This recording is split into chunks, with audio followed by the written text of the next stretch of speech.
Olá pessoal, bem-vindos a mais uma aula de História. Hoje vamos viajar para o final do século XVIII e início do século XIX para entender a trajetória de um dos maiores líderes e mais marcantes da história mundial. Quem é ele? Napoleão Bonaparte. Vamos ver como ele chegou ao poder após a Revolução Francesa, suas campanhas militares, reformas, vitórias, derrotas e como terminou seu império. Então vamos lá começar falando de Napoleão Bonaparte. Para começar a falar sobre Napoleão, a gente vai ter que falar sobre o diretório e o fim da Revolução Francesa.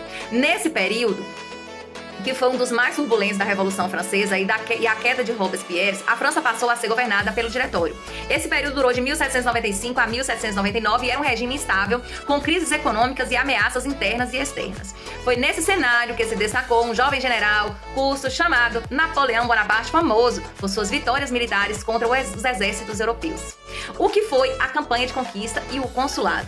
Em 1799, Napoleão liderou um golpe de Estado conhecido como 18 de Brumares, derrubando o diretório e instaurando o consulado na França. Ele se tornou o primeiro cônsul, concentrando grande parte do poder.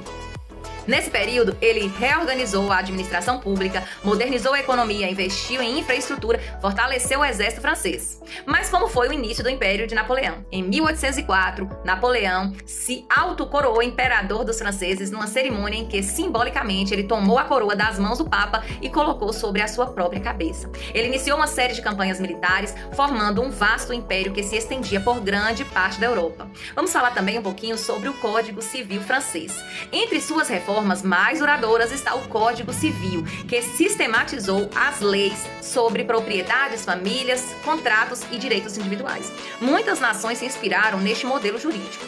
Mas também teve outro fator importante no governo de Napoleão, que foi o bloqueio continental e as guerras napoleônicas. Para enfraquecer a Inglaterra, Napoleão decretou o bloqueio continental em 1806, proibindo países europeus de comercializar com os britânicos. No entanto, essa estratégia gerou resistências e acabou prejudicando também a França com a economia que foi se tornando cada vez mais fraca. As guerras napoleônicas se espalharam pela Europa, enfrentando coalizões formadas por Inglaterra, Rússia, Áustria, Prússia e outros países. Como foi que iniciou-se o fim do Império Napoleônico? As derrotas na Rússia em 1812, em Leipzig em 1813, marcaram o declínio do Império Napoleônico. Em 1814, Napoleão abdicou e foi exilado na ilha de Elba. E depois ele retornou para o governo dos 100 dias e as últimas batalhas. Em 1815, Napoleão escapou de Elba e retornou à França e reassumiu o poder num período que ficou conhecido como Governo dos 100 dias.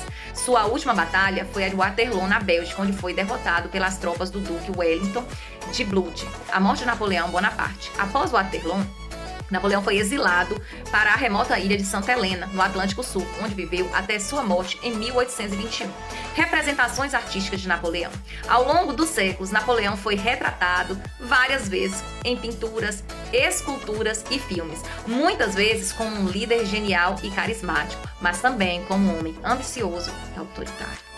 Obras de artistas como Jacques-Louis David eternizaram a sua imagem. Concluindo, o período napoleônico mudou para sempre o mapa da Europa, influenciou sistemas judiciários, inspirou reformas políticas e deixou um legado complexo de glórias e tragédias. E, para vocês saberem, Napoleão Bonaparte, o bloqueio continental, também influenciou no Brasil e coisas que a gente vai descobrir nos próximos vídeos. E se você gostou dessa aula, deixe seu like, se inscreva no canal e compartilhe o vídeo para que mais pessoas conheçam essa parte importante da nossa história. Até a próxima aula!